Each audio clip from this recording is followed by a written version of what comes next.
politique de la diversité au sein des entreprises? Comment garantir l'insertion des minorités trop souvent marginalisées? Quelles sont les réformes à entreprendre dans ce sens? Enfin, comment redonner un nouveau souffle à la solidarité et instaurer la mixité sociale? C'est ainsi que s'expriment les problématiques et les axes majeurs débattus lors de la 8e rencontre internationale de la diversité tenue les 28 et 29 septembre à Mazagan.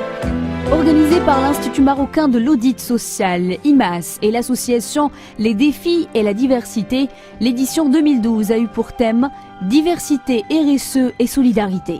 Les initiateurs de cet événement ont pu compter sur le soutien de nombreux partenariats locaux et étrangers, notamment l'AGF, l'AFMED et encore la QMA.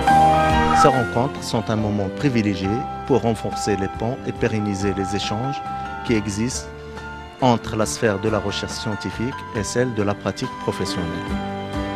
Comme l'a bien dit notre président Sechab Hadoueri dans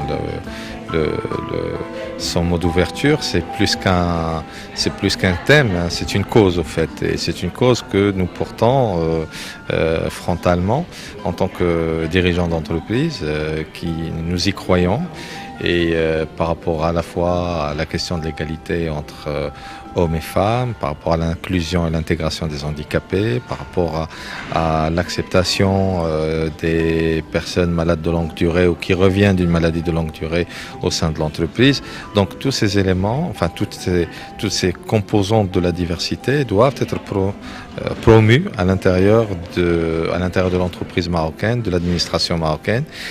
Les échanges qui viennent de démarrer sont des échanges d'une très grande richesse, qui montrent à la fois combien le thème de la diversité est un thème fondamental dans tous les pays, combien finalement le cadre réglementaire et les présidents d'entreprise au Maroc accordent à la diversité une importance très grande. La diversité en tant que représentante du Conseil économique et social.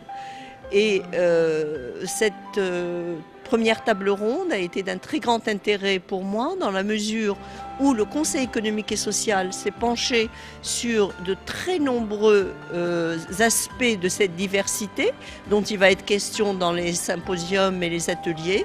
C'est ainsi qu'il a émis un avis sur l'inclusion des personnes en situation de handicap, sur l'emploi des jeunes. Il est en train de travailler sur l'égalité entre les hommes et les femmes. Et aujourd'hui, j'ai beaucoup appris auprès de grands spécialistes de la diversité, qu'ils soient nationaux ou français.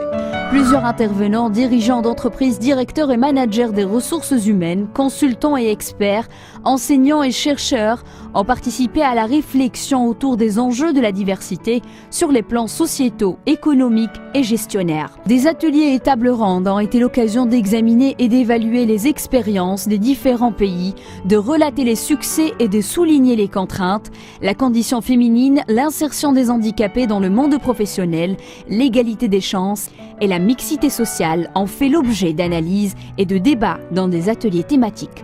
Quant au symposium, ils ont été l'occasion de découvrir des expériences d'entreprises et d'organismes publics en matière de la diversité, les opportunités, les freins et les perspectives d'avenir. Mesurer la diversité est extrêmement important pour pouvoir progresser. Tout ce qui ne mesure pas n'avance pas. Et donc on a échangé au cours de cet atelier les différentes pratiques concernant la mise en place d'indicateurs de mesure de la diversité, notamment l'approche genre, les indicateurs liés à l'handicap et ainsi de suite.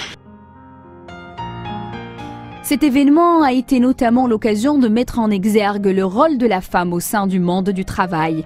Un rôle de première importance qui mérite une attention particulière. L'approche genre et l'accès des femmes aux instances de gouvernance ont été au centre du débat. Des regards croisés entre le Maroc et les pays du sud de la Méditerranée d'un côté, la France et les pays du nord de la Méditerranée de l'autre ont permis un benchmark des approches et une meilleure analyse de l'universel et du spécifique. الورشة اللي اشتغلت فيها واللي شاركت فيها كانت ورشة حول وصول النساء لمراكز القرار، وكان فيها يعني مجموعة ديال الفاعلين والفاعلات ومن مستوى راقي ومستوى فاعل في المجال ديال الوصول والبحث والانخراط في قضية الوصول للنساء لمراكز القرار في المؤسسات الخاصة والمؤسسات العمومية. Donc ce que nous avons traité dans cette table ronde en fait, c'est finalement un petit peu le futur pour cette question des diversités. Et les intervenants ont signalé finalement un certain nombre de défis qu'on a à relever dans les années à venir. Par exemple, la question des frontières. Est-ce que la diversité est tout simplement une question interne à l'entreprise ou également externe? Une autre question qui a été soulignée, c'est dans le cas précisément du Maroc, c'est la question de l'économie informelle. C'est-à-dire qu'on peut traiter les problèmes de diversité et des diversités dans des entreprises structurées, dans des grandes entreprises, notamment des filiales d'entreprises étrangères. Mais la vraie question, c'est comment peut-on traiter ces diversités dans des entreprises beaucoup plus petites et surtout dans l'économie informelle. Les 8e rencontres de la diversité ont mis la lumière sur la nécessité d'adapter les pratiques managériales aux règles de la mixité sociale et de l'égalité de chance. Elles ont été couronnées par une cérémonie de remise des prix aux entreprises socialement responsables ayant réalisé et réussi des projets en faveur de la diversité.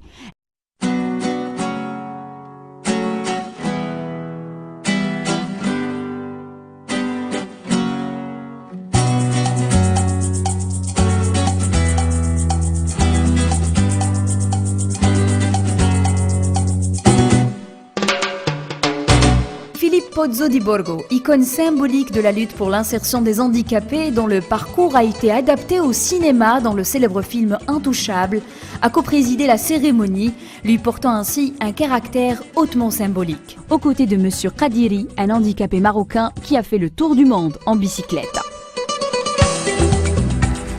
Un CV, c'est fait pour vous conforter dans de mauvaises idées. Donc, je ne regarde jamais un CV. Je sais la personne que je cherche et je regarde la personne en face de moi. Donc il y a 90 candidats, j'en ai mis un certain nombre, il en reste 2. Abdel Selou, qui fait 1m70 de haut et de large.